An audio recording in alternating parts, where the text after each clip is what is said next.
여러분 안녕하세요. 여러분의 스마트폰이 느려져서 답답하신가요?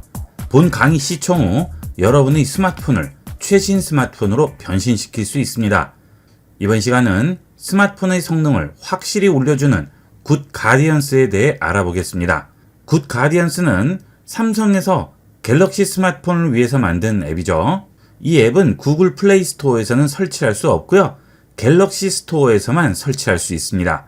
자, 갤럭시 스토어 들어가신 다음 굿 가디언스라고 입력하시면 바로 설치할 수가 있습니다. 저는 이미 설치되어 있으니까 설치 완료로 나와 있죠. 자, 이 굿 가디언스를 설치하신 다음 여러 가지 기능들을 추가로 굿 가디언스 안에서 다시 설치를 하셔야 됩니다. 자, 일단 굿 가디언스 설치했습니다. 그러면 홈 화면에 굿 가디언스 배지가 보이게 되죠. 자, 굿 가디언스 실행합니다. 그러면 스마트폰의 성능을 향상시킬 수 있는 여러 가지 인앱들이 나오게 되는데요. 이 굿 가디언스라는 큰 앱 안에서 각각의 앱들을 다시 설치해서 이용을 하시게 되는 겁니다. 자, 우측에 보시면 장바구니 모양이 보이죠? 이 기능들은 해당 앱을 다시 한번 설치를 해 주셔야 돼요. 자, 우선 여러분 스마트폰의 배터리 사용 시간을 늘려보도록 하겠습니다. 자, 배터리 가디언스에 보면 장바구니 모양이 있을 텐데요. 저는 설치되어 있으니까 보이지 않지만 설치되어 있지 않은 분들은 여기 있는 장바구니 버튼을 눌러주시면 되겠습니다. 자, 배터리 가디언스로 들어갑니다. 자, 그러면 배터리 사용 시간을 늘리기 위한 여러 가지 메뉴가 나오게 되죠. 자, 첫 번째로 앱 절전이 되겠습니다. 비정상적으로 배터리를 많이 사용하는 앱이 배터리 사용하지 않도록 최적화하는 기능이 되겠습니다. 자, 여기 있는 체크 표시를 켜주시면 되겠죠. 자, 앱 절전 부분을 눌러줍니다. 그러면 현재 내 스마트폰에 앱들 중에 비정상적으로 배터리를 많이 소모하는 앱이 있을 경우 여기에 보이게 됩니다. 자, 그런 앱들은 되도록이면 삭제를 해주는 게 좋겠죠. 자, 그런데 그런 앱이 필요해서 꼭 써야 되는 경우가 있죠. 자, 그럴 때는 쓰지 않을 경우 배터리 가디언에서 해당 앱을 절전 상태로 전환을 시켜주게 됩니다. 일일이 절전 설정을 해주지 않아도 알아서 절전 앱으로 전환하기 때문에 편리하게 이용을 할 수 있겠습니다. 자, 그 다음은 화면 절전 부분인데요. 자동 밝기 낮추기를 사용할 앱이라고 나오죠. 자, 이것은 화면을 이용하지 않을 때 자동으로 밝기를 어둡게 만들어주는 기능이 되겠습니다. 자, 지금 사용 안함으로 되어 있는데요. 일단 들어가 보겠습니다. 사용 안함을 사용함으로 바꿔주겠습니다. 자, 그러면 내가 실행한 앱이 사용 중이 아닐 경우에는 자동으로 밝기를 낮춰주게 됩니다. 만약 제외를 시킬 앱이 있을 경우 제외 대상 앱 부분에서 편집 버튼 누르시고요. 제외 대상 시킬 앱을 선택을 해주시면 되겠죠. 예를 들면 유튜브를 보실 경우에 어딘가에 기대 놓고 그 상태로 계속 시청을 하시는 경우가 있죠. 그때 화면이 어두워지면 불편하죠. 그런 경우는 앱을 제외시켜 주시면 되겠습니다. 여기 보시면 유튜브 있죠. 자, 이렇게 체크를 해주시면 유튜브는 자동 밝기 조절해서 제외가 되는 거죠. 자, 이렇게 제외시켜줄 앱들만 여기서 선택을 해주시면 되겠습니다. 그 다음은 스크린 커튼 기능인데요. 보통 앱을 이용을 하시다가 화면이 꺼지게 되면 해당 앱도 중지가 되게 되죠. 자, 그런데 스크린 커튼을 이용하게 되면 화면이 꺼지더라도 앱 동작 상태는 그대로 유지가 되게 됩니다. 자, 스크린 커튼 들어가시게 되면 이런 식으로 화면이 꺼지더라도 앱은 계속 작동된다고 나오게 되죠. 그 다음은 데이터 네트워크 절전이 되겠습니다. 요즘은 5G 스마트폰들 많이 이용을 하실 텐데요. 5G 스마트폰을 이용할 경우 배터리 소모가 LTE에 비해서 월등히 많이 소모가 되죠. 설정으로 들어가 보도록 하겠습니다. 설정 들어가셔서 연결 들어가시게 되면 아래쪽에 모바일 네트워크라고 나오죠. 여기 들어가시게 되면 데이터 네트워크 방식에서 여러분 스마트폰에 5G와 LTE 모드를 설정을 할 수 있는데요. 이때 좀 더 빠르게 이용하기 위해서 5G 우선 모드를 이용하게 되면 모든 앱이 전부 5G 기준으로 네트워크로 연결이 되게 되죠. 자, 그런데 장시간 이용하게 되면 5G 모드를 이용할 경우에는 데이터 사용량도 많아지고 배터리도 많이 소모가 되게 됩니다.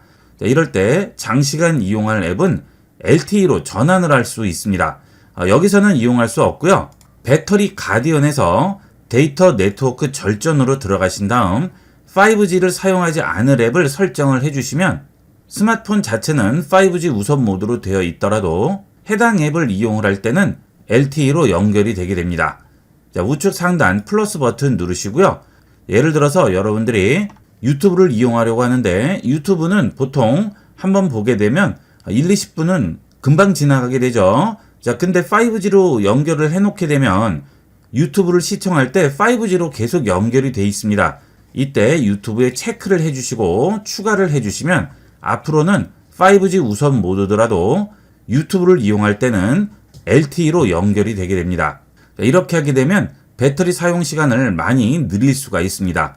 장시간 이용하는 앱들은 이렇게 네트워크 절전 모드를 이용하도록 하세요. 그 다음은 취침 중 절전이 되겠습니다. 취침 중에는 자동 최적화와 성능 제한으로 배터리 사용 시간이 늘어난다고 하죠. 자, 선택합니다. 그러면 취침 시간을 지정할 수 있죠. 자, 예를 들어 11시에 취침을 시작해서 아침 7시 기상으로 설정을 해놓게 되면 오후 11시부터 아침 7시까지는 절전 상태가 되는 거죠. 자, 이런 식으로 취침 중 절전을 이용하면 배터리 사용 시간을 늘릴 수가 있습니다. 자, 그 다음 배터리를 많이 사용하는 설정을 최적화해서 사용 가능 시간도 늘릴 수 있네요. 배터리 사용 시간 늘리기 들어갑니다. 자, 그러면 다크 모드라든지 부드러운 모션 화면 전환, 밝기, 화면 자동 꺼짐, 모바일 핫스팟, 동영상 밝기, 편안하게 화면 보기, 삼성 키보드 소리를 끄거나 켜서 배터리 사용 시간을 늘릴 수가 있습니다. 와이파이 절전 모드는 켜주는 게 좋겠죠. 사용 패턴을 분석해서 자주 쓰는 와이파이는 그대로 이용하되 나머지는 전부 절전으로 돌리게 됩니다. 그러면 와이파이를 검색할 때 소모되는 배터리 양을 많이 줄일 수가 있겠고요. 삼성 키보드를 이용할 때 소리가 나게 되면 거기서도 배터리가 소모가 되겠죠. 자, 그런 것도 조절을 해줄 수 있습니다. 그 다음 편안하게 화면 보기도 이용하게 되면 배터리 소모량을 많이 줄일 수 있습니다. 블루라이트가 들어가게 되면 아무래도 화면에 표시를 해야 되기 때문에 배터리가 많이 소모가 되게 되죠. 자, 이런 식으로 배터리 가디언을 이용을 해서 배터리 사용 시간을 늘릴 수가 있고요. 그 다음 앱 성능 향상 기능이 있는데요. 갤럭시 APP 부스터라고 하죠. 자, 들어가 보겠습니다. 그러면 여러분 스마트폰에 설치된 앱을 최적화함으로써 설치된 앱의 속도를 최소 10%에서 많이는 20% 정도까지 올릴 수가 있습니다. 이렇게 이용을 하게 되면 스마트폰 속도를 피부로 느낄 수가 있습니다.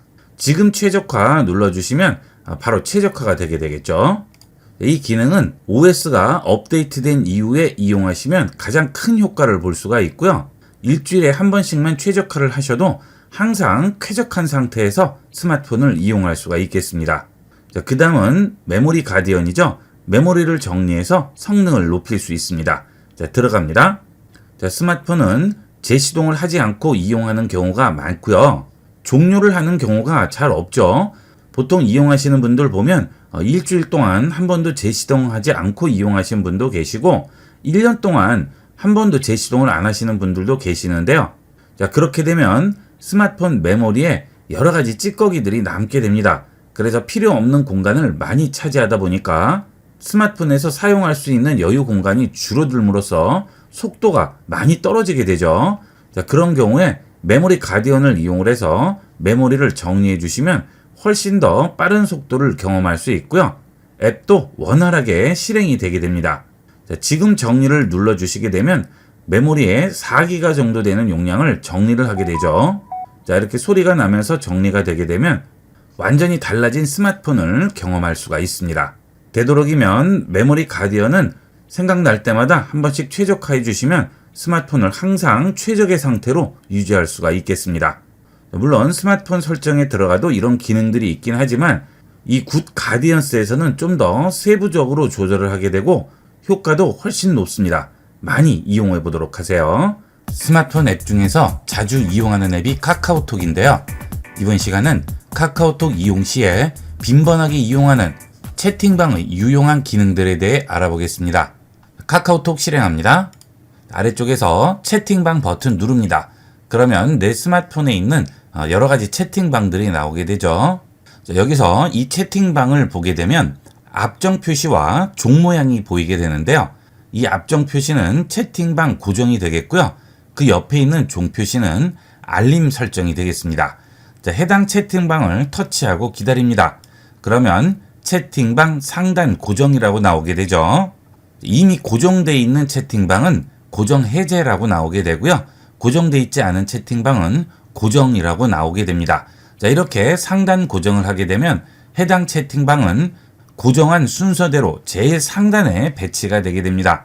자주 이용하는 채팅방을 이렇게 고정을 해 놓으시면 채팅방 페이지로 들어올 때 항상 해당 채팅방이 상단에 나와 있게 되겠죠. 좀 더 빠르게 접근할 수 있겠습니다. 자, 그 다음은 알림 설정이죠. 자, 또 터치하고 기다립니다. 자, 이번에는 채팅방 알림 켜기라고 있죠.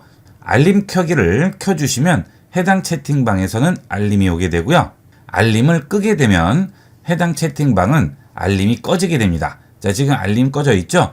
이 채팅방에 메시지가 올라와도 알림은 울리지 않게 됩니다. 자주 이용하지 않는 채팅방은 알림을 끄고 이용하시면 되겠습니다. 자, 채팅방으로 들어갈게요. 자, 채팅방에서 대화를 하다 보면 사진, 문서, 파일 등을 주고받을 경우가 많은데요. 일일이 채팅창을 이렇게 이동해서 찾을 필요 없이 우측 상단에 있는 줄세개 버튼을 누르시고 채팅방 서랍에서 간단하게 찾아줄 수 있습니다. 사진, 동영상 터치하시게 되면 이 채팅방에서 주고받은 사진들이 전부 나오게 되죠. 그리고 영상도 같이 확인할 수 있습니다. 그 다음 주고받은 파일이 있을 경우에 파일도 확인이 가능하겠죠. 그리고 링크가 메시지로 왔을 경우에는 링크도 여기서 확인할 수 있겠죠. 주고받은 사진이나 링크를 빠르게 확인하실 경우에는 이 채팅방 서랍에서 간단하게 찾아주시면 되겠습니다. 그 다음 이 줄세개 버튼을 눌렀을 때 아래쪽에 보시면 별 표시가 나오게 되죠. 이것은 즐겨찾기가 되겠습니다. 자, 앞서 채팅방 페이지에 있는 것은 고정과 알림이 되겠고요. 즐겨찾기는 이 고정과는 또 다른 부분이 되겠죠. 채팅방을 고정을 할 경우에는 카톡을 실행하고 꼭 들어오게 되는 자주 들어오는 채팅방이고요. 자주 들어가지는 않더라도 중요한 채팅방들은 즐겨찾기를 이용을 해서 한 번에 모아볼 수가 있습니다. 자, 채팅방에 들어오셔서 우측 상단 줄세개 버튼 누르시고요. 여기 있는 즐겨찾기 별 표시 선택합니다. 그러면 즐겨찾기에 추가가 되겠죠. 이렇게 즐겨찾기에 추가를 하게 되면 채팅 페이지에 보시면 별 표시가 같이 또 뜨게 되겠습니다. 이 별 표시가 되어 있는 채팅방들은 한꺼번에 모아서 확인할 수 있습니다. 채팅 페이지에 들어오셔서 우측 상단 톱니바퀴 설정 누르시고요. 여기서 정렬 선택합니다. 그러면 즐겨찾기 순이라고 나오죠. 여기에 체크를 해주시게 되면 별 표시된 채팅방들이 전부 우선적으로 보이게 되겠죠. 이 경우 고정 채팅방과 즐겨찾기 채팅방이 같이 보이게 되겠죠.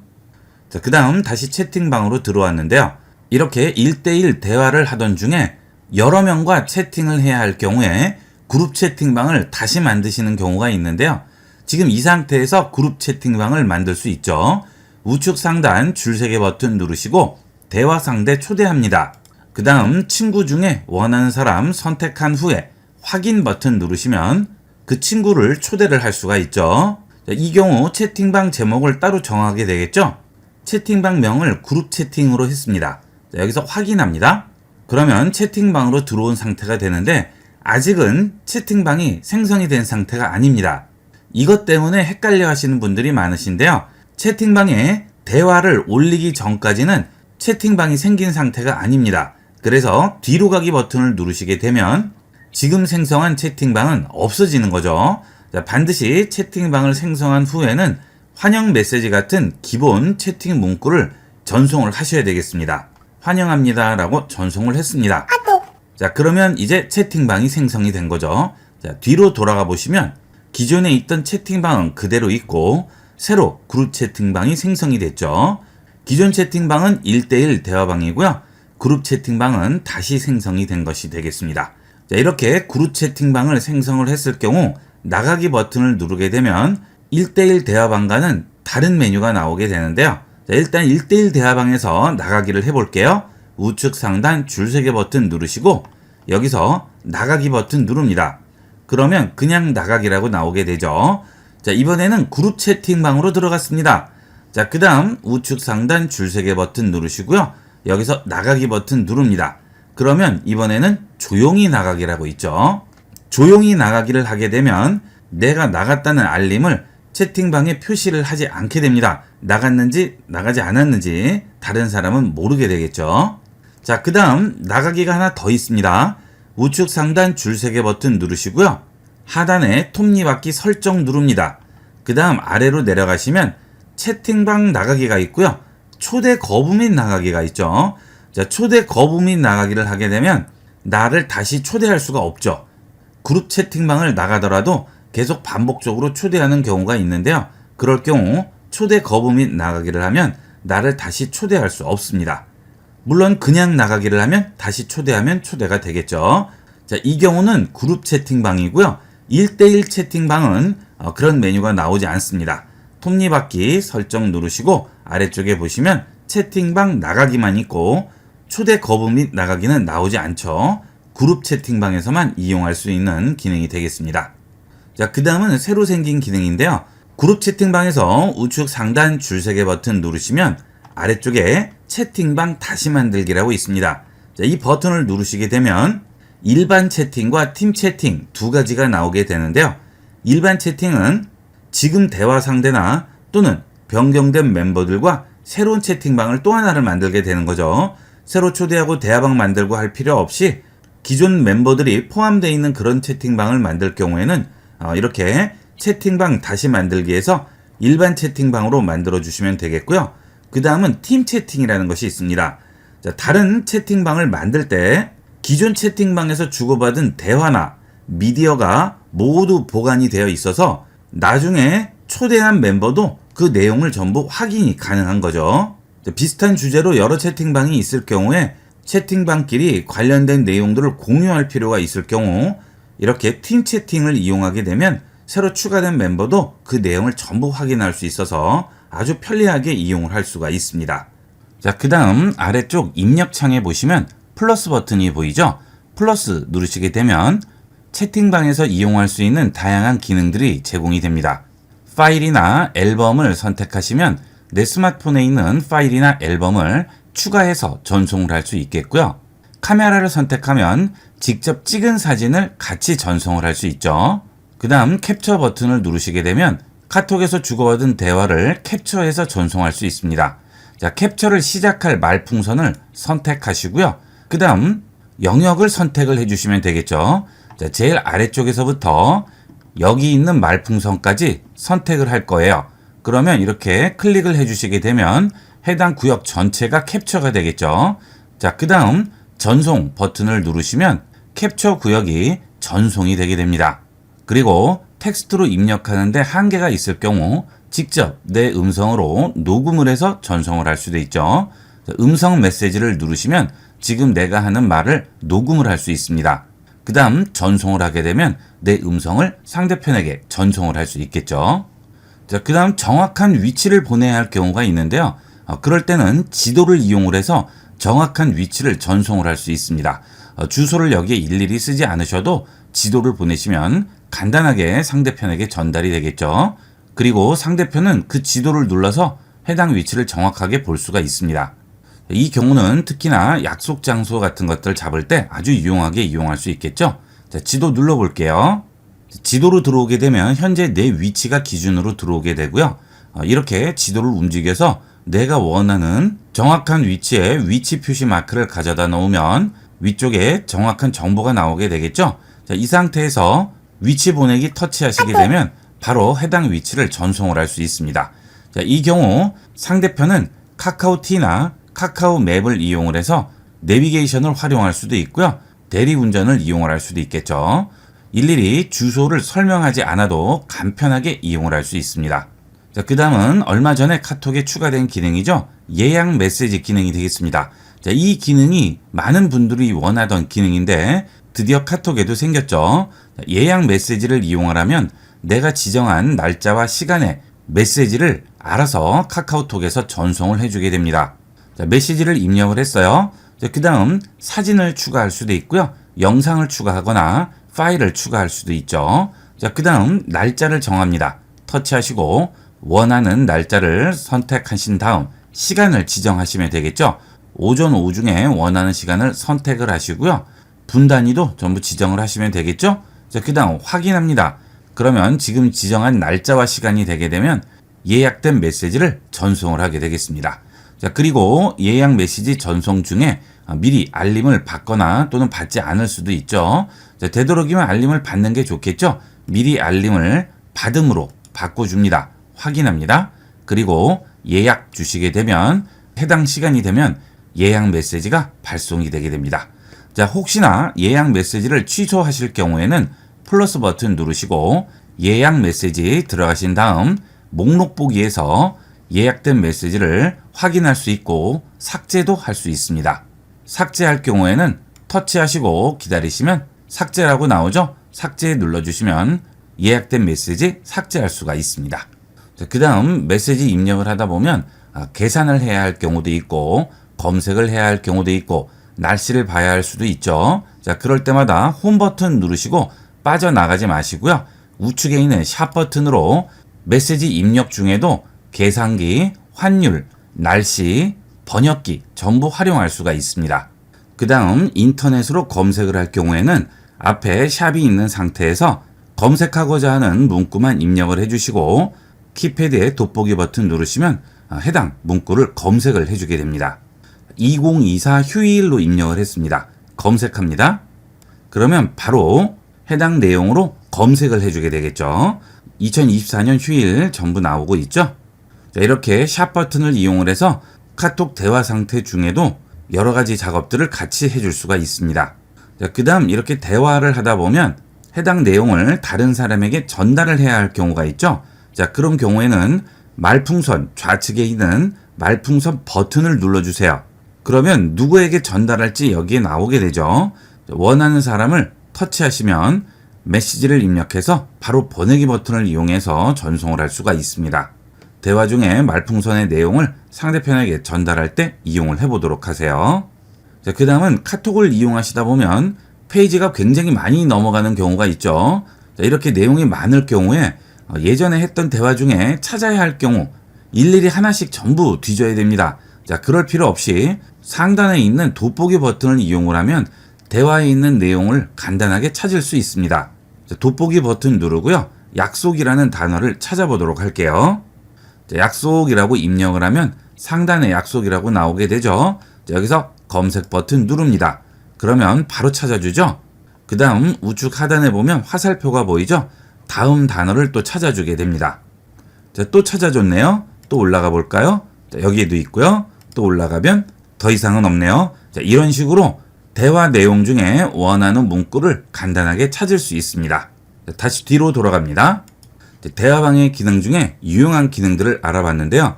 이런 기능을 활용하시면 대화방을 좀 더 편리하고 빠르게 활용할 수 있습니다. 많이 이용해 보도록 하세요. 여러분은 스마트폰의 기본 기능을 얼마나 활용하고 계신가요?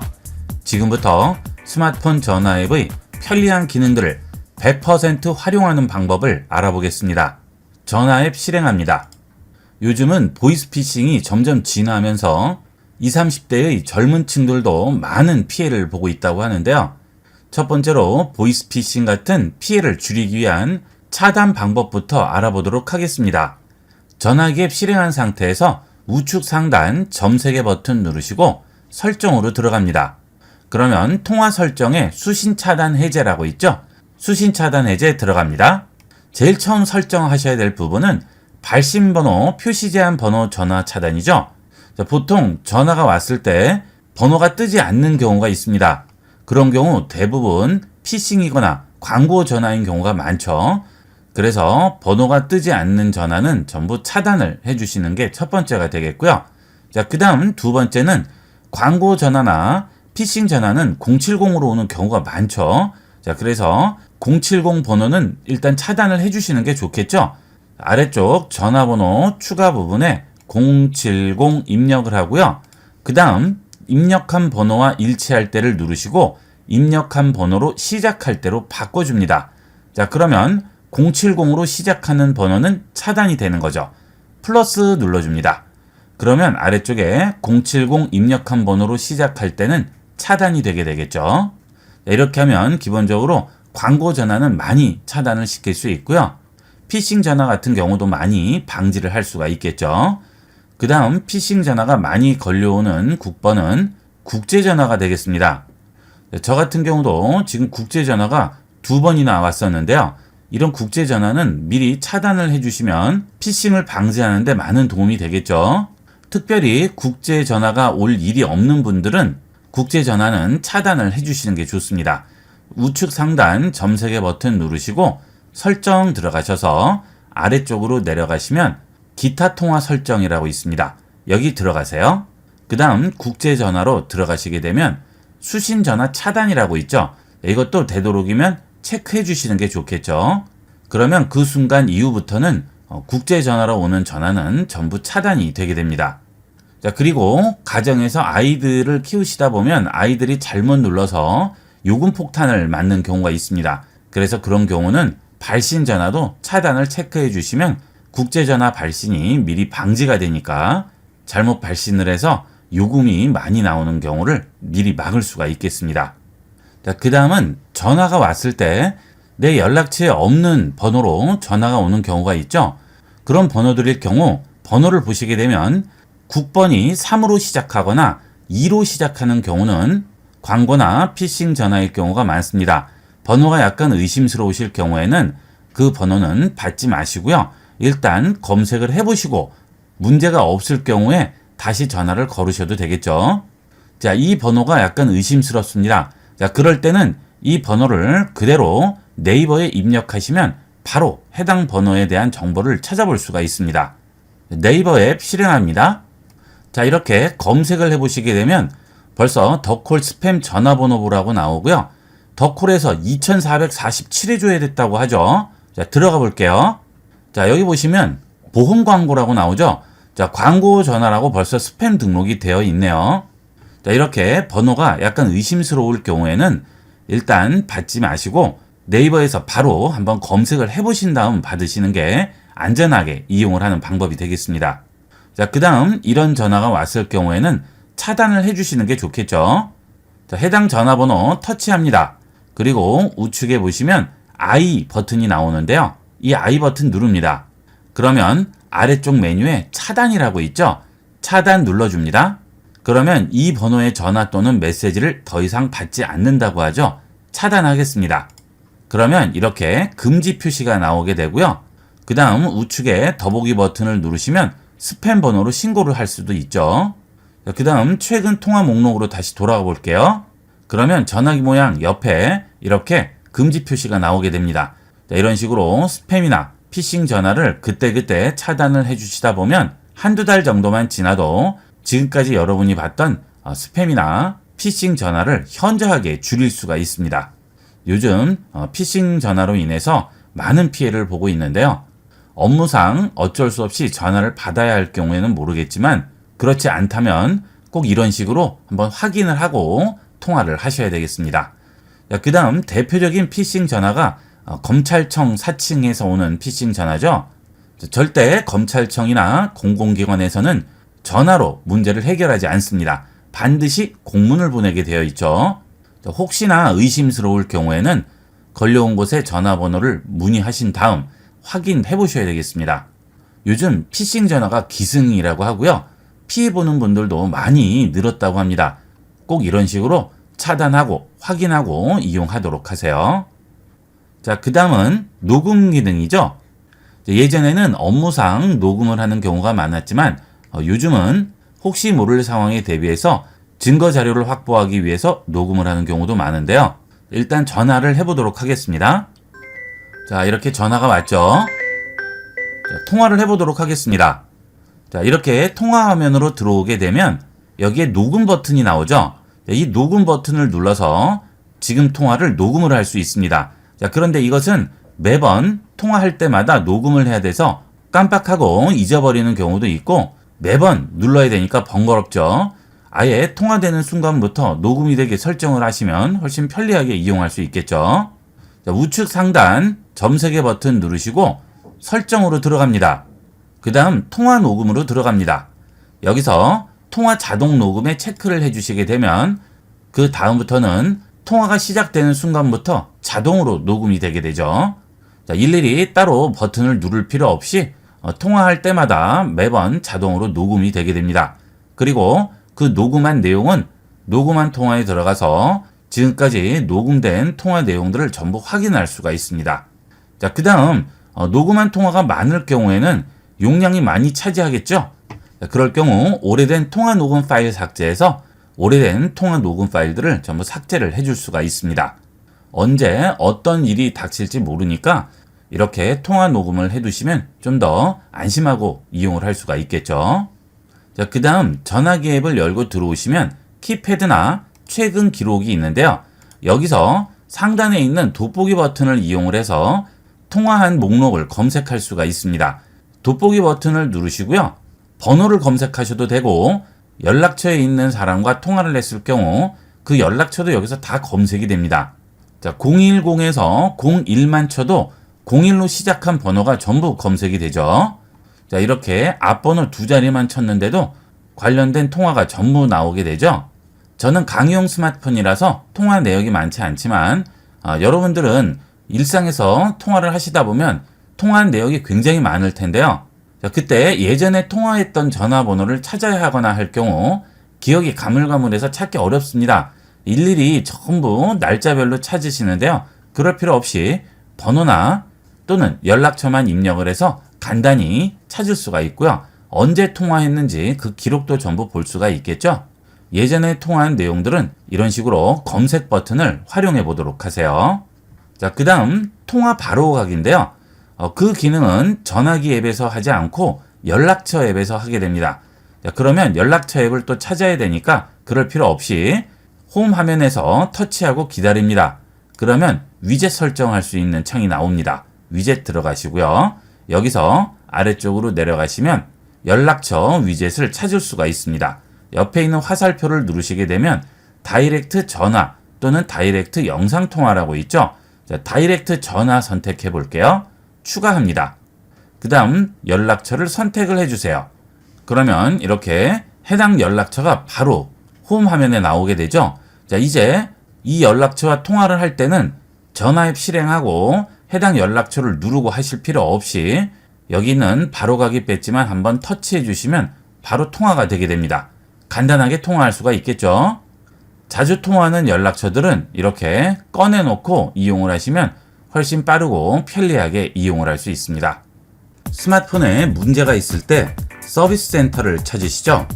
이번 시간은 서비스 센터를 방문하지 않고 자체 진단으로 스마트폰의 문제점을 파악할 수 있는 방법을 알아보겠습니다. 설정 들어갑니다. 그 다음 아래쪽으로 내려가시면 디바이스 케어 메뉴가 있죠. 디바이스 케어로 들어갑니다. 그리고 아래쪽으로 내려가시게 되면 추가 관리 부분에 자가 진단이라고 있습니다. 자가 진단으로 들어가세요. 그러면 휴대전화 진단과 앱별 배터리 사용량 진단, 앱 보안 진단 세 가지가 나오게 되죠. 휴대전화 진단으로 들어갑니다. 이 휴대전화 진단은 휴대폰의 하드웨어적인 문제점이 있을 경우 진단을 해주게 됩니다. 터치해서 위쪽으로 쓸어 올리시면 NFC, 심카드, 기기 재시작 상태 등 다양한 하드웨어적인 진단을 할 수 있는 메뉴들이 나오게 됩니다. 예를 들어 스마트폰을 가로나 세로로 돌렸을 때 화면 전환이 빠르게 되지 않는다거나 내 위치 검색이 제대로 되지 않는 경우가 있죠. 그럴 때는 센서 부분을 진단해 주시면 되겠습니다. 센서 터치합니다. 그러면 스마트폰 센서를 자체적으로 진단을 해주게 돼요. 그러면 가속도 센서, 압력 센서, 자이로스코프 센서, 조도, 자기장, 플렉스 모드 센서 등 스마트폰에 설치되어 있는 센서를 모두 체크해 주게 됩니다. 자, 저 같은 경우 지금 정상이라고 나오죠. 만약 이 중에 문제가 있다면 그 경우는 서비스 센터를 방문을 하셔야 되겠죠. 그 다음은 스피커가 문제가 있을 경우 스피커를 체크해 주시면 되겠고요. 내 목소리가 제대로 녹음이 안 된다거나 통화 중 내 목소리가 상대편에게 이상하게 들린다고 할 경우 마이크를 진단을 해주시면 되겠습니다. 그리고 와이파이나 블루투스가 제대로 작동되지 않을 경우는 이 두 가지를 체크해 주시면 되겠고요. 가끔 카메라가 제대로 찍히지 않는 경우가 있어요. 그럴 때는 카메라 진단을 해주시면 되겠죠. 그 다음은 가끔 스마트폰을 이용을 할 때 터치가 제대로 되지 않는 경우가 있는데요. 그럴 때는 터치 화면을 선택을 하시고 터치 기능에 이상이 없는지 확인을 하시면 되겠습니다. 자, 손가락을 화면에 터치한 다음 움직여서 여기 있는 빈칸들을 모두 채웠을 경우에 채워지지 않는 곳이 있다면 그 부분에 터치 센서가 문제가 있는 거죠. 그럴 때는 서비스 센터를 방문을 하셔야 되겠습니다. 자, 손으로 터치해서 이렇게 움직이시면 전부 파란색으로 바뀌게 되죠. 자, 이렇게 해서 문제가 없는지 터치 센서를 검사를 해주시면 되겠습니다. 그 다음은 위치 정확도인데요. 내가 현재 있는 위치를 제대로 잡지 못할 경우에는 위치 정확도 기능이 제대로 실행되고 있는지 확인을 해 보셔야겠죠. 그 다음은 휴대폰 기종에 따라서 지문 인식을 이용을 해서 잠금 화면을 푸는 경우가 있죠. 자, 그때 이 지문 인식이 잘 되지 않는다면 여기서 지문 인식 기능을 확인하셔야 되겠습니다. 그리고 USB 연결을 이용을 해서 컴퓨터와 스마트폰의 자료 공유를 하게 되는데요. 데이터 이동은 아무 이상 없이 잘 되는데 충전이 안 되는 경우가 있습니다. 또는 충전이 굉장히 느리게 된다거나 그럴 경우에는 유선 충전 들어가셔서 충전 기능이 이상이 없는지 확인을 하시면 되겠죠. 이렇게 정상이 나와야만 되겠죠. 그리고 요즘 스마트폰은 전부 무선 충전을 지원하는 경우가 많죠. 그런데 이 스마트폰에서 제일 잘 고장나는 부분이 이 무선 충전 부분인데요. 무선 충전 기기가 고장나는 경우도 있고 스마트폰의 무선 충전 장치가 문제가 있는 경우도 있을 수 있죠. 무선 충전이 잘 되지 않을 경우에는 무선 충전을 확인을 해 보시면 되겠습니다. NFC 같은 경우에는 대중교통을 이용을 할 때 휴대폰 뒷면을 결제기기에 댔을 때 제대로 결제가 돼야 되는데 그런 것들이 제대로 되지 않을 경우에도 이 NFC 기능을 확인을 해 보셔야 되겠죠.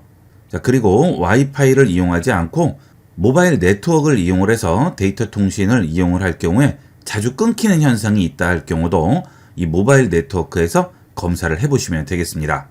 여기 보시면 다양한 진단 기능들이 있습니다.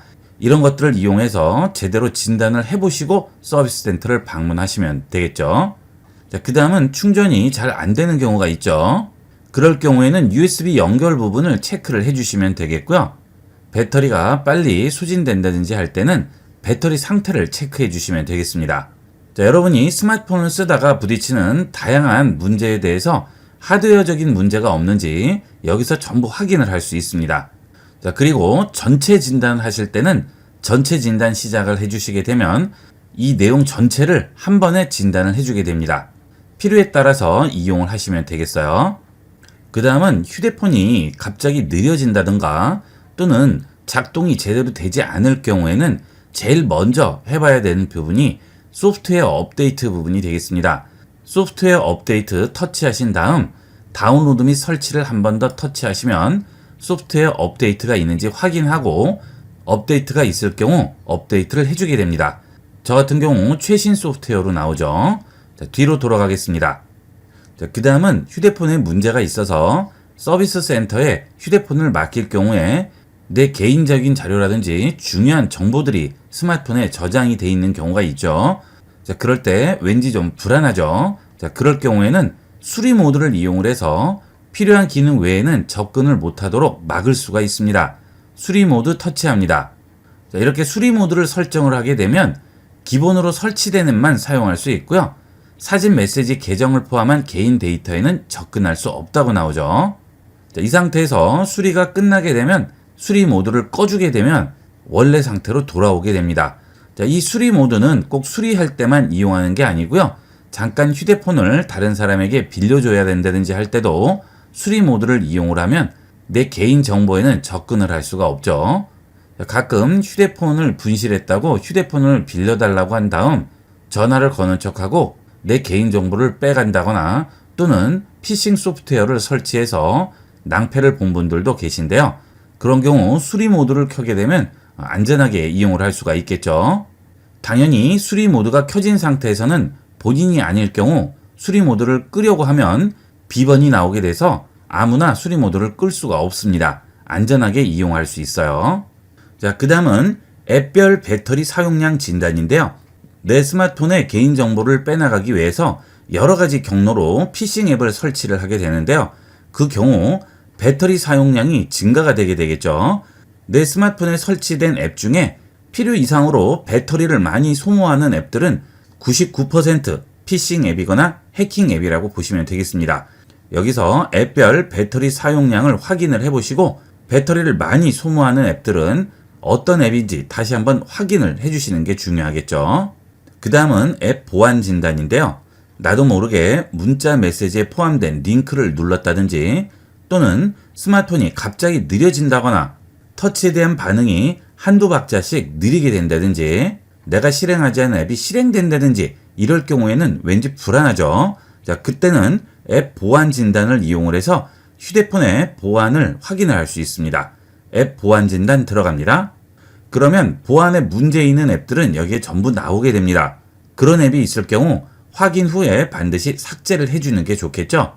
요즘은 특히나 스마트폰 개인정보가 유출돼서 피해를 입으시는 분들이 많으신데요. 가끔 한 번씩 이 앱 보안 진단을 이용을 해서 문제가 있는 앱이 없는지 꼭 확인을 해보도록 하세요. 이렇게 해서 이번 시간은 스마트폰의 문제를 서비스 센터를 방문하지 않고 자체적으로 확인하는 방법에 대해서 알아봤습니다. 스마트폰의 사용 범위가 넓어질수록 관리도 그만큼 중요해졌죠. 자가 진단을 이용해서 스마트폰을 제대로 관리해 보도록 하세요. 최근 감소세이던 피싱 피해가 다시 증가하고 있다고 합니다. 연말, 연초, 각종 명절 등 연락을 많이 하는 시기나 지출이 늘어나는 시기에 기승을 부리고 있다고 하는데요. 지금부터 각종 피싱 피해로부터 내 개인정보와 재산을 지키는 팁들을 알아보겠습니다.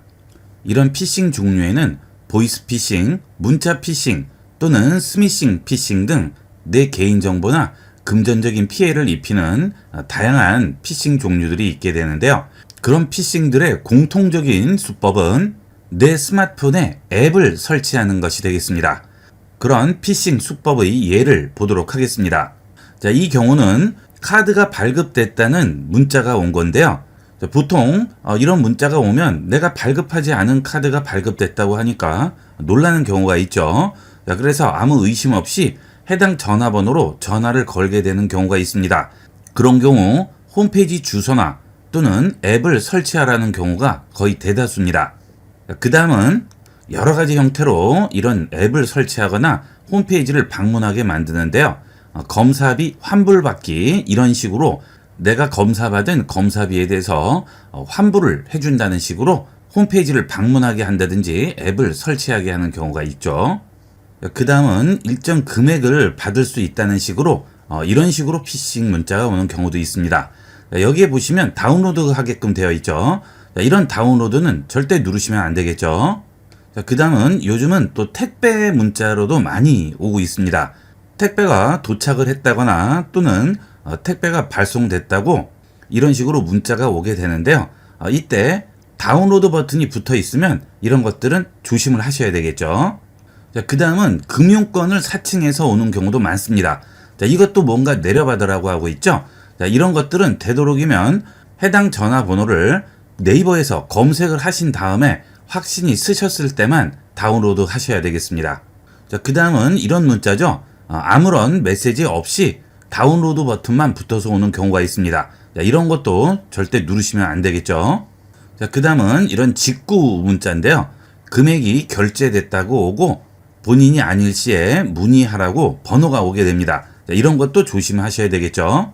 자, 지금까지 말씀드린 대로 이런 식으로 어떤 홈페이지에 접속을 하게 한다든지 또는 무엇인가를 내려받았을 경우에 어떤 문제가 생길까요?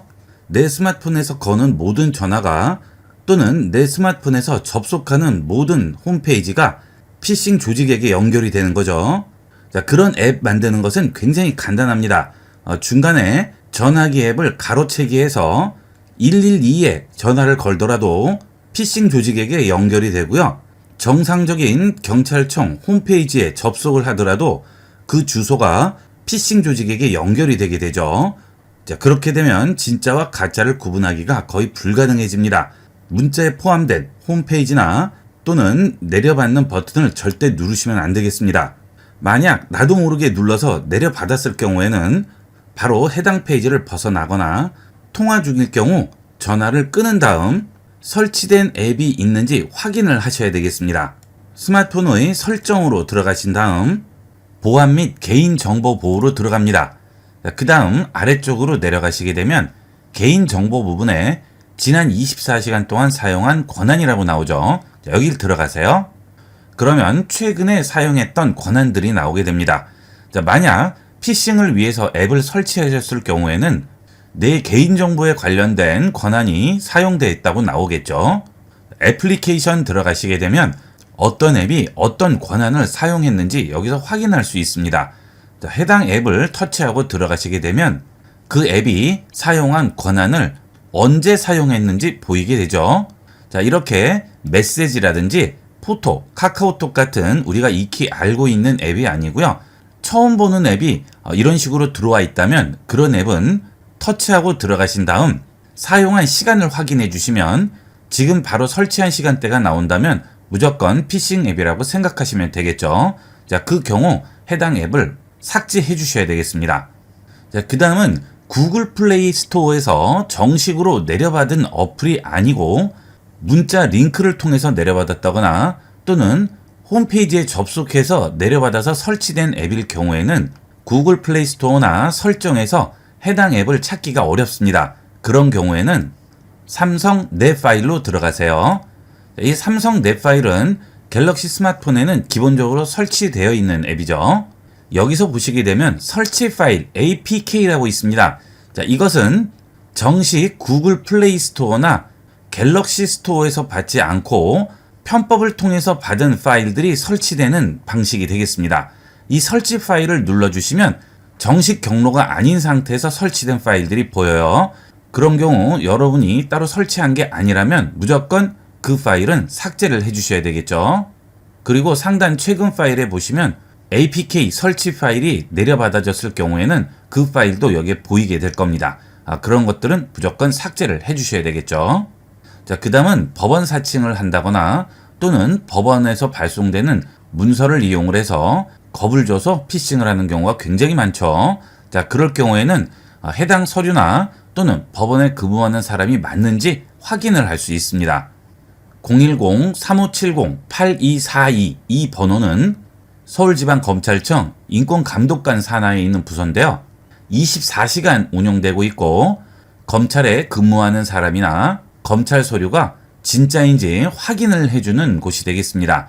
스마트폰 번호라서 이상하게 생각하시는 분들 계신데요. 스마트폰을 이용하실 경우에는 바로 사진이나 문자 같은 걸 전송할 수 있기 때문에 따로 휴대폰 번호로 운영되고 있다고 합니다. 잘 기억을 해 놓으셨다가 의심스러운 문서나 전화를 받으셨을 경우에는 바로 확인을 해보도록 하세요. 그런데 이렇게 이용을 하실 경우에는 앞서 말씀드린 대로 그쪽에서 보내준 링크에 접속을 한다거나 무엇인가를 내려받았을 경우에는 소용이 없죠. 이것도 전부 피싱 조직으로 연결이 되기 때문에 그렇죠. 아무것도 설치하지 마시고 바로 연결을 해서 확인을 하셔야 되겠습니다. 만약 링크를 눌렀다거나 또는 뭔가를 내려받았을 경우에는 이 전화는 이제 안심을 할 수가 없는 상황이죠. 자, 그럴 때는 다른 전화기를 이용을 하셔야 되겠습니다. 이렇게만 해주셔도 기본적인 위험 요소는 거를 수가 있습니다. 자, 그 다음은 문자나 전화가 온 번호가 의심스러우실 경우에는 네이버 앱을 실행하시고 입력창에 해당 전화번호를 입력하면 어떤 번호인지 90% 이상은 이렇게 확인할 수가 있습니다. 자, 메시지가 온 전화번호를 하나 입력을 해서 네이버에서 검색을 해봤는데요. 자, 여기 보시면 7,300회나 조회됐다고 하죠. 자, 이런 경우는 거의가 피싱이나 광고 또는 스미싱 번호가 되겠습니다. 자, 이런 번호들은 항상 조심을 하셔야 되겠습니다. 자, 그 다음은 안드로이드 버전에 따라서 없을 수도 있는데요. 보안 및 개인정보 보호로 들어가시게 되면 아래쪽에 보안 위험 자동 차단이라고 있죠. 자, 여길 들어갑니다. 그 다음 이 부분을 꼭 체크하고 이용을 하도록 하세요. 자, 이걸 이용을 하시게 되면 인증되지 않은 출처의 앱을 차단하게 됩니다. 구글 플레이 스토어나 삼성 갤럭시 스토어에서 받지 않은 그 외의 앱들은 전부 차단이 되게 되겠죠. 그 다음은 앱에 의심스러운 활동이 없는지 앱 보안 확인 기능을 켜주게 됩니다. 스마트폰 OS 버전에 따라서 없을 수도 있습니다. 있으실 경우에는 꼭 켜고 이용을 하도록 하세요. 그 다음은 불안하실 경우에는 시티즌 코난 앱을 구글 플레이 스토어에서 설치하신 다음 한 번씩 체크를 해주시면 좀 더 안전하게 이용을 할 수 있겠죠. 이 시티즌 코난 앱은 경찰청에서도 이용하는 앱이기 때문에 안심하고 이용을 하실 수 있겠습니다. 자, 이렇게 해서 피싱에 관련된 여러 가지 내용들을 살펴봤는데요. 그런 피싱 관련 뉴스가 나올 때마다 굉장히 화가 납니다. 남들 눈에 눈물을 흐르게 하는 사람들은 꼭 처벌을 받게 되겠죠. 그런 피싱 수법에 속지 마시고 스마트폰을 안전하게 이용을 하도록 하세요. 스마트폰 필수 기능 중에 빠질 수 없는 부분이 소리죠. 이번 시간은 스마트폰의 소리 설정에 대해 알아보겠습니다. 자, 설정으로 들어갑니다. 그 다음 소리 및 진동으로 들어갑니다. 여기 들어오시게 되면 전화벨이 울릴 때 진동도 함께 울릴지 소리만 울릴지 지정을 해줄 수 있죠. 전화벨이 울릴 때 진동도 울림에 체크를 해주시게 되면 벨소리와 진동이 같이 울리게 되고요. 여기서 진동을 선택하게 되면 소리는 나지 않고 진동만 울리게 됩니다. 그 다음 무음을 이용을 할 수도 있겠죠. 무음을 선택하게 되면 일정 시간 동안만 무음으로 할 수도 있습니다. 회의 같은 걸 하실 경우에는 소리가 나면 안 되니까 그럴 때는 무음을 체크해 주시고요. 무음 시간을 지정해 주시면 해당 시간 동안은 벨소리와 진동이 나지 않고 무음이 되게 됩니다. 필요에 따라서 이용하시면 되겠습니다. 그 다음은 전화가 왔을 때 벨소리를 지정할 수 있죠. 이 벨소리를 선택하게 되면 갤럭시 스마트폰에서 지원하는 기본 벨소리들이 나오게 됩니다. 이 벨소리 중에 원하는 벨소리 선택을 하시면 되겠고요. 이 외에 내가 원하는 벨소리를 지정을 할 수도 있죠. 우측 상단에 있는 플러스 버튼을 누르시면 내 스마트폰에 저장되어 있는 소리를 벨소리로 지정을 할 수 있습니다. 내 스마트폰에 있는 사운드 중에 원하는 사운드를 선택하게 되면 이렇게 사운드를 들어볼 수가 있고요. 이 사운드를 벨소리로 지정을 하게 됩니다. 완료 누르시게 되면 지금 이 사운드가 벨소리로 지정이 되겠죠. 자, 그런데 보통 음악이 나올 때 앞쪽은 소리가 작거나 전주 부분이 있기 때문에 소리가 잘 들리지 않을 수가 있죠. 자, 그럴 때는 여기 있는 선택한 하이라이트만 재생에 체크를 해주시게 되면 전체 음악 중에서 하이라이트 부분만 벨소리로 알아서 지정을 해주게 됩니다. 우리가 일일이 하이라이트 부분만 선택할 필요 없이 스마트폰에서 알아서 하이라이트 부분만 지정을 하게 됩니다. 이렇게 이용하시면 훨씬 편리하게 이용을 할 수가 있겠습니다. 여기서 완료를 누르지 않고 뒤로 가기 버튼을 누르시면 당연히 벨소리는 지정이 되지 않겠죠. 자, 그 다음 이렇게 벨소리를 지정을 하실 때 내가 원하는 소리를 녹음을 해서 지정을 할 수도 있죠. 홈 버튼 누르시고요. 음성 녹음 앱을 찾아주시면 되겠습니다. 갤럭시 스마트폰에는 음성 녹음 앱이 기본적으로 설치가 되어 있죠. 음성 녹음 앱 실행하신 다음 여기서 내가 직접 녹음을 하실 수도 있습니다. 녹음 버튼 누르시면 스마트폰 마이크를 이용을 해서 바로 녹음이 되게 되겠죠. 자, 그러면 녹음을 해보도록 하겠습니다. 전화가 왔어요. 빨리 받으세요. 자, 녹음이 다 됐는데요. 플레이를 한번 해볼까요? 전화가 왔어요. 빨리 받으세요. 자, 녹음이 다 됐죠. 자, 이제 멈춤 버튼 누릅니다. 그러면 파일을 저장을 해야 되죠. 벨소리라고 입력을 하고 저장을 해보도록 하겠습니다. 저장합니다. 자, 지금 벨소리로 저장되어 있네요. 들어가 볼게요. 전화가 왔어요. 빨리 받으세요. 자, 이렇게 됐죠. 여기서 필요 없는 부분을 지워보도록 할까요? 자, 우측 상단에 있는 연필 버튼 누릅니다. 그러면 구역 설정을 해주는 바가 나오게 되죠. 자, 이 바를 움직여서 음성이 나오는 구간까지만 선택을 해주시면 되겠습니다. 자, 이 구간부터 이 구간까지죠. 자, 이렇게 선택을 했습니다. 그 다음 가위 버튼 누르시면 선택한 영역을 삭제할지 선택되지 않은 영역을 삭제할지 물어보죠. 현재 이 구간이 선택되어 있기 때문에 이 구간은 그대로 놔두고 선택되지 않은 나머지 구간을 잘라내야지만 이 구간만 남아있게 되겠죠. 자, 선택한 영역이 아니고요. 선택되지 않은 영역을 삭제합니다. 그러면 원하는 부분만 남길 수가 있죠. 저장하겠습니다. 원본 파일 대체할게요. 자, 이렇게 만들어 두셨으면 이제 실행된 앱 선택하시고요. 벨소리로 다시 가신 다음에 플러스를 누르시고 지금 우리가 만든 벨소리를 선택해 주시면 됩니다. 왔어요. 빨리 받으세요. 완료합니다. 그러면 이제 전화벨이 울리면 이 소리가 나오게 되겠죠. 자, 뒤로 돌아가겠습니다. 지금 벨소리가 제가 제목을 지정한 이 벨소리로 저장이 되어 있죠. 자, 전화를 한번 해보도록 하겠습니다. 전화가 왔어요. 빨리 받으세요. 전화가 왔어요. 빨리 받으세요. 자, 이렇게 간단하게 벨소리 지정을 할 수가 있죠. 자, 이렇게 하시면 여러분만의 벨소리로 재밌게 이용을 할 수가 있겠습니다. 자, 그 다음은 알림 소리가 있죠. 자, 알림 소리도 들어가시면 원하는 알림 소리를 지정을 할 수가 있습니다. 여러 가지 알림음들이 나오게 되는데요. 여기서 원하는 알림음을 지정을 하시면 되겠고요. 이 알림음의 경우에는 스마트폰에서 기본적으로 제공하는 알림음만 이용을 할 수 있어요. 자, 그 다음은 음량으로 들어가 보겠습니다.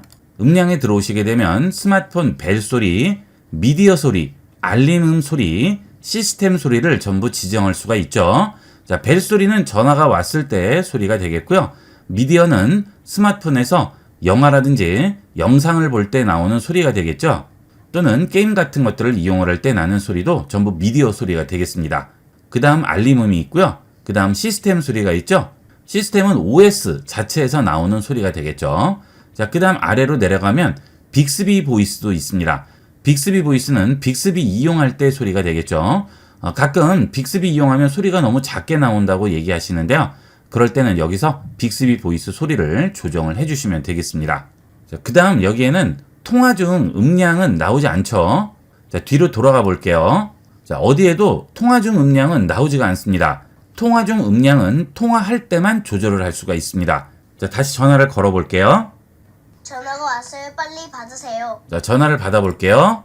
자, 전화를 받은 상태가 되겠죠. 자, 이 상태에서 음량 버튼이 우측이나 좌측에 있죠. 그 음량 버튼을 누르시게 되면 이렇게 통화 중 음량 소리를 조절을 할 수 있습니다. 이 음량 소리는 여기에서만 이용할 수 있죠. 그 다음 통화 중 음량 버튼을 눌렀을 때 나오는 이 슬라이드 바의 상단 점세개 버튼을 누르시면 앞서 설정에서 봤던 여러 가지 음량 설정도 이용을 할 수가 있겠습니다. 자, 이렇게 해서 기본적인 소리 설정을 알아봤고요. 자, 그 다음 아래로 내려가시게 되면 음질 및 음향 효과라고 있죠. 자, 여길 들어가 볼게요. 요즘은 스마트폰으로 음악 들으시는 분도 많으시고 영상도 많이 보시는데요. 그럴 때 좀 더 좋은 소리로 들으시면 음악이나 영상 감상할 때 많은 도움이 되겠죠. 일단 돌비 애트모스는 켜고 이용하도록 하세요. 이 돌비 애트모스 같은 경우에는 이어폰을 꼈을 때 효과를 볼 수가 있죠. 자, 들어가 보시게 되면 영화, 음악, 음성이 있는데요. 각각에 맞는 최적의 소리를 들려주게 됩니다. 자동으로 놓으시게 되면 스마트폰에서 알아서 설정을 해주는 게 되겠고요. 자, 가끔 자동 설정이 제대로 되지 않는 경우가 있는데요. 그럴 때는 직접 체크해서 이용하시면 확실한 음향 차이를 느낄 수가 있습니다. 특히나 영화를 보시거나 음악 같은 걸 들으실 경우에는 많은 차이를 느낄 수 있습니다. 꼭 한번 이용을 해보시고요. 그 다음 음성도 훨씬 또렷하게 들리죠. 음악 들을 때, 영화 볼 때, 통화할 때 별다른 차이가 느껴지지 않으시는 분들은 자동으로 놓지 마시고요. 직접 바꿔서 한번 들어보도록 하세요. 자, 그 다음 스마트폰으로 게임 하시는 분들은 게임용 돌비 애트모스를 이용하면 훨씬 더 효과를 볼 수가 있습니다. 저음 같은 것들이 더 살아나서 효과를 극대화시킬 수가 있겠습니다. 자, 그 다음은 음질 최적화인데요. 이건 꼭 이용을 하도록 하세요. 보통 나이대에 따라서 들을 수 없는 주파수가 있죠. 그러다 보니까 영상이나 음악을 들을 경우에 듣지 못하고 놓쳐버리는 음들이 많습니다. 내 나이대에 맞는 음질을 선택을 해주시면 지금까지와는 다른 음질을 느낄 수가 있어요. 기본적인 설정은 여기서 해주시면 되겠고요. 사람마다 다를 수가 있기 때문에 그럴 경우에는 최적화된 음질 찾기를 이용을 해서 나에게 맞는 음질을 찾아주시면 되겠습니다. 여기서 플러스를 누르시게 되면 듣기 테스트를 통해서 내 귀에 최적화된 음질을 만들어주게 됩니다. 자, 이게 제일 좋겠죠. 시간이 있으신 분들은 조용한 곳에 가셔서 이어폰을 착용하시고요. 듣기 테스트를 통해서 나에게 맞는 최적화된 음질을 꼭 찾아보도록 하세요. 그 다음은 앱소리 분리 재생이라고 있는데요. 여러분들이 스마트폰을 이용을 하실 때 영화를 보시거나 음악을 들으실 때 스마트폰 스피커로 들으시면 한계가 있죠. 요즘은 블루투스 스피커들도 많이 가지고 계시기 때문에 앱소리 분리 재생을 이용을 해서 스피커를 연결을 하게 되면 훨씬 현장감 있는 소리로 감상을 할 수가 있겠죠. 보통 스마트폰과 스피커를 잘 연결을 안 하시는데요. 그 이유가 벨소리부터 스마트폰에서 나는 모든 소리가 전부 스피커로 나와서 당황하는 경우가 있으시죠. 그래서 잘 이용을 안 하시는데요. 이 앱 소리 분리 재생을 이용하면 내가 선택한 앱에서만 소리를 분리시킬 수가 있습니다. 자, 앱 소리 분리 재생 들어갑니다. 여기서 지금 켜기 선택하시고요. 선택합니다. 그러면 어떤 기기에서 소리를 재생할지 물어보죠. 자, 저는 블루투스 기기로 선택을 해볼게요. 자, 그리고 뒤로 돌아갑니다. 그 다음 애플리케이션을 선택을 해줍니다. 애플리케이션 들어가셔서 어떤 앱에서 소리를 재생할지를 선택해 주는 거죠. 여기서 유튜브에 체크를 해주시게 되면 앞으로는 유튜브에서 나는 소리는 연결되어 있는 블루투스 스피커에서 소리가 나게 됩니다. 그 외에는 블루투스 스피커로 소리가 나지 않죠. 벨 소리가 난다거나 또는 통화를 하신다거나 알림 소리 이런 것들은 전부 원래대로 스마트폰에서 나게 됩니다. 선택한 앱에서만 스피커로 소리가 나게 되겠죠. 자, 지금 유튜브로 설정이 되어 있는데요. 유튜브 외에 다른 앱을 설정을 할 경우에는 앱 추가를 하신 다음 여러분 스마트폰에 설치되어 있는 앱 중에서 원하는 앱을 선택을 해주시면 되겠습니다. 요즘 또 라디오들 많이 들으시는데요. 스마트폰에서 라디오를 들으실 때도 이런 식으로 선택을 해주시면 스마트폰 라디오에서 나는 소리는 전부 블루투스 스피커로 나오게 되겠죠. 자, 그러면 블루투스를 연결을 해보도록 할까요? 자, 스마트폰 상단 터치해서 아래로 내립니다. 자, 그 다음 블루투스 버튼 누르고 기다립니다. 그러면 여기에 스피커가 뜨게 될 거예요. 지금 여기에 블루투스 스피커가 뜨지 않을 경우에는 상세 설정 눌러줍니다. 그 다음 찾아보시면 연결 가능한 기기에 블루투스 스피커가 뜰 거예요. 자, 지금 여기에 떴네요. 자, 선택합니다. 등록할지 물어보죠? 등록합니다. 블루투스 연결이 되었습니다. 자, 이렇게 스피커를 블루투스로 연결한 상태에서 앱소리 분리 재생으로 다시 들어왔는데요. 자, 여기서 지금 켜기를 누릅니다. 선택합니다. 그 다음 유튜브를 터치해 주시게 되면 이렇게 주 오디오 출력이라고 해서 나오게 되죠. 자, 이제 유튜브에서 나오는 소리는 전부 스피커에서 나오게 됩니다. 물론 일반 전화를 했을 때 벨 소리라든지 그 외의 소리는 그대로 휴대폰에서 나게 되겠죠. 이렇게 해서 좀 더 스마트폰을 제대로 활용할 수가 있겠습니다. 소리 설정만 제대로 하셔도 여러분 스마트폰을 오디오 같이 활용할 수도 있고요. 좀 더 편리하게 이용을 할 수가 있겠습니다. 많이 활용해 보도록 하세요. 현대인의 필수품은 스마트폰이죠. 그만큼 하루에도 수십 번씩 보게 되는 것이 스마트폰 화면인데요. 항상 새로운 기분으로 이용할 수 있는 스마트폰 배경 화면을 설정하는 방법을 알아보겠습니다. 설정으로 들어갑니다. 그 다음 배경 화면 및 스타일로 들어가세요. 그러면 현재 배경 화면을 내가 찍은 사진이나 내가 좋아하는 사진으로 바꿔줄 수가 있습니다. 왼쪽이 잠금 화면이고요. 오른쪽이 홈 화면이 되겠죠. 자, 잠금 화면 터치합니다. 그러면 잠금 화면 샘플이 나오게 되고요. 지금 현재 배경 화면 상태에서 내가 원하는 컬러로 바꾼다든지 또는 내가 원하는 이미지로 배경 화면을 바꿀 수 있습니다. 자, 컬러 지정부터 보도록 할까요? 아래쪽에 보면 색상이라고 나오죠? 색상 선택합니다. 그러면 여기서 원하는 색상을 선택할 수가 있죠.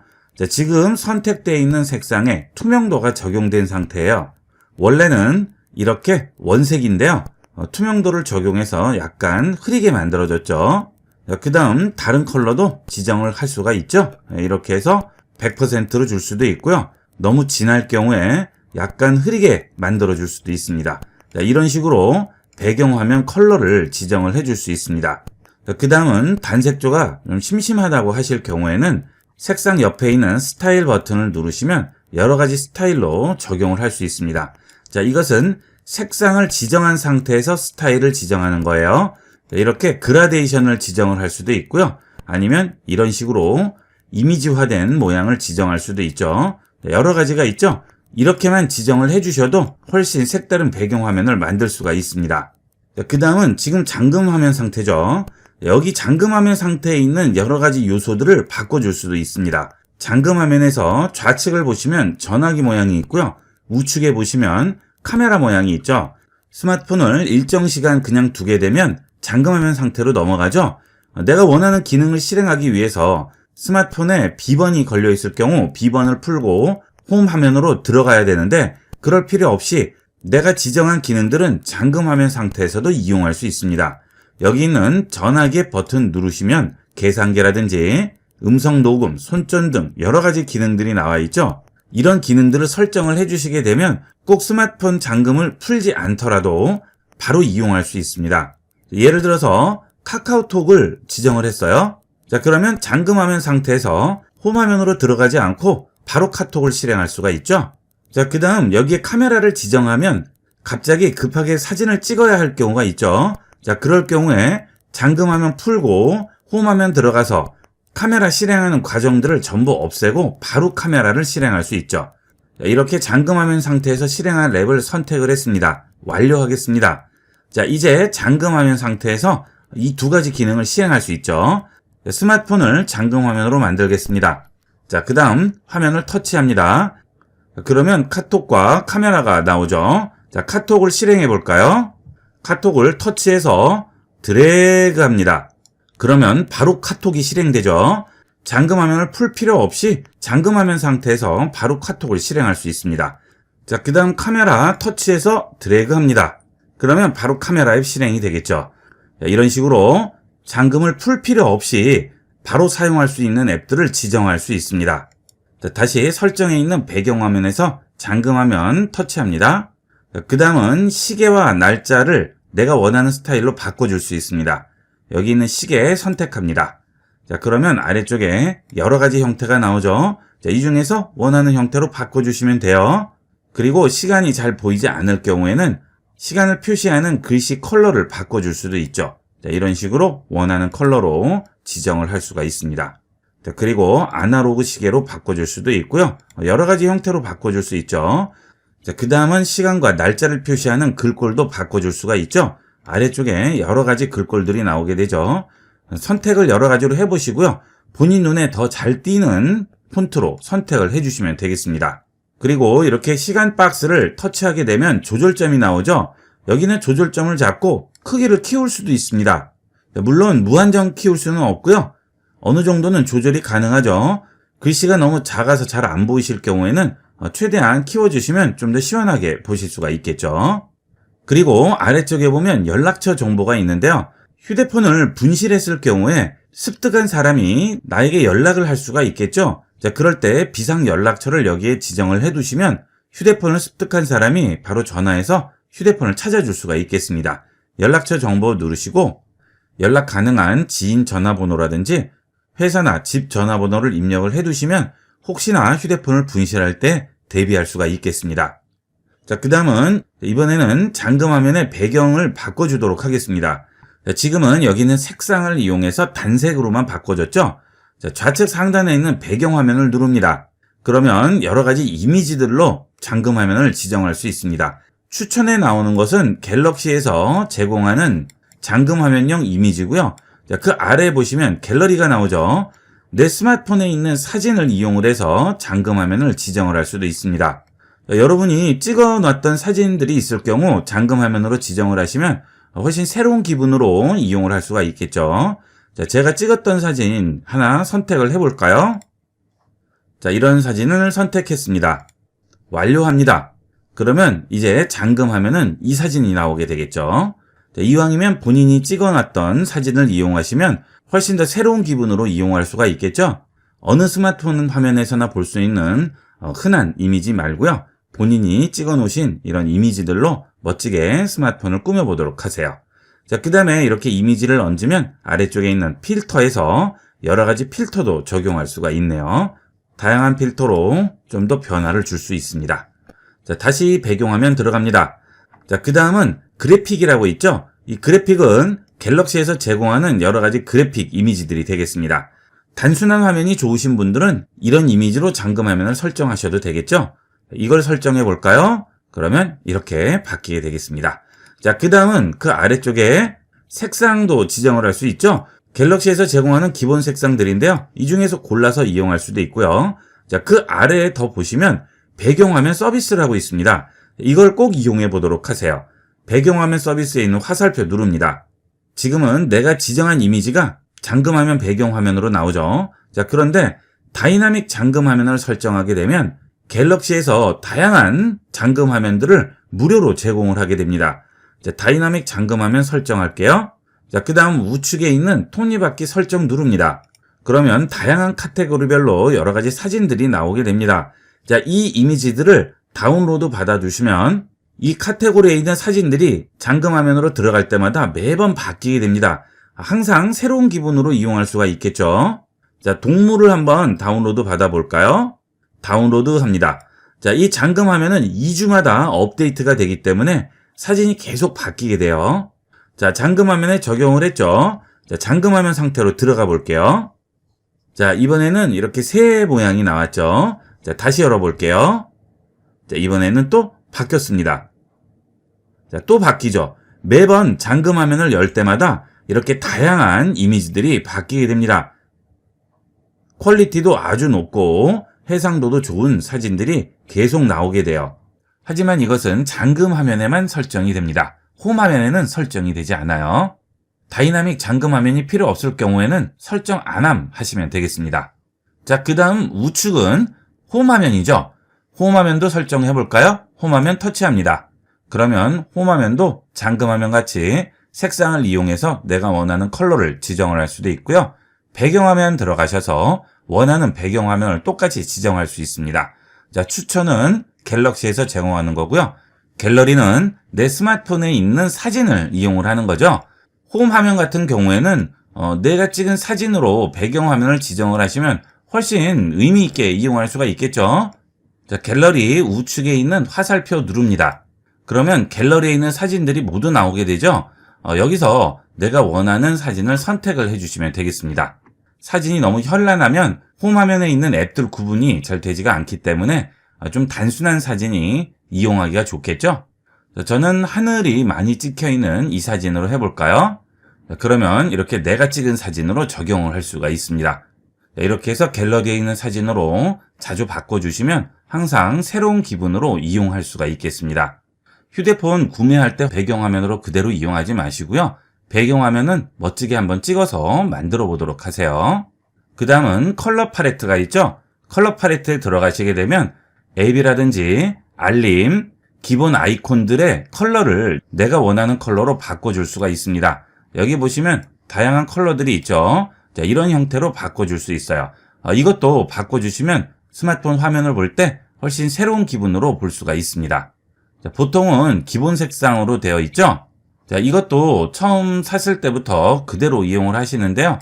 나에게 맞는 컬러로 바꿔주시면 훨씬 눈에 잘 띄게 이용을 할 수 있겠죠. 자, 이걸 선택하시면 이런 식으로 초록이 적용되는 모양을 볼 수 있고요. 자, 그 다음 이렇게 적용하시면 이런 컬러로 적용이 되죠. 이 위에서 확인을 할 수가 있습니다. 한 번씩 적용을 시켜보시고 눈에 잘 띄는 컬러 테마로 이용을 하시면 되겠죠. 여기서 적용을 누르시면 적용이 되지만 적용 버튼을 누르지 않고 그냥 뒤로 가기로 하시면 적용이 되지 않고 다시 넘어가게 됩니다.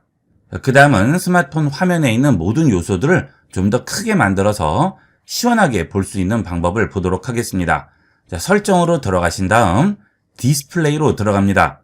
그리고 아래쪽으로 내려가시면 쉬운 사용 모드라고 있습니다. 여길 들어가세요. 자, 그러면 지금까지 보이던 스마트폰 화면 요소들이 전부 커지게 됩니다. 그러면서 작은 화면에 있는 내용들이 좀 더 보기 좋게 바뀌게 됩니다. 자, 쉬운 사용 모드 체크해 볼게요. 자, 그러면 일단 글씨부터 굵어지죠. 자, 그 다음 홈 화면 들어갑니다. 그러면 이렇게 앱 배지들이 전부 커지게 되면서 전체적으로 한눈에 보이게 되겠고요. 나머지도 전부 마찬가지가 되겠죠.